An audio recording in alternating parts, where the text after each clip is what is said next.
राकेश बिरला, ये कहाँ से आए आप? लुधियाना से।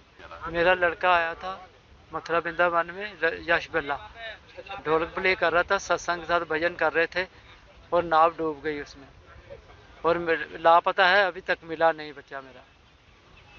गोताखोर लगाया जाए जल्दी जल्दी और मेरे बच्चे को हमारे पास भेज दो। हम रात को चले थे और सुबह 5 बजे यहाँ पे आए थे। हाँ जी, तो शाम को हमको 6 बजे सूचना मिली कि यह नाव डूब गई है। वहाँ पे न्यूज़ शुरू हो गया था, वहाँ पे सारे तरफ से न्यूज़ चल रहा था, और वहाँ से हमको पता चला कि जगरांव से बस आई थी और जगरांव में पंजाब के लोग सभी डूब गए हैं। आखिरी बार मेरे बेटे के साथ मैं छोड़ने आया था वहाँ पे, और हैबोवाल चौक में, और बेटा मेरा लिफ्ट लेके और जगरांव में बस पकड़ी, और बस से एक लड़का और था इसके साथ, और दोनों चले गए इनके पास, सिंगर के पास, और उनके साथ फिर गाड़ी में आए हैं।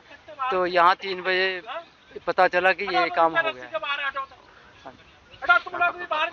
मेरा बेटा पहले सब और पढ़ाई भी कर रहा था और पास हो गया था, +1 से +2 में हो गया था, और उसके बाद कंप्यूटर कर रहा था, साथ में जिम करता था, और यहीं पे भजन कीर्तन के लिए प्रोग्राम भी करता था, ढोलक बजाता था। नहीं, दोस्त नहीं था इसका कोई, मतलब नया ही था। इनका जो सिंगर था ना आशु का, और जो सिंगर का उन्होंने एक लड़का भेजा था यहाँ पे कि आपको एक लड़का और आएगा, इनको भी साथ लेकर आना। कोई सूचना नहीं मिल रही, कोई भी नहीं पता चल रहा है कहाँ है कहाँ नहीं। काफ़ी देर हो गया ढूंढ रहे हैं, बच्चे को नहीं मिल रहा मेरा बच्चा, और गोताखोर जरूर लगाया जाए कि पता चल जाए मेरे बच्चे का।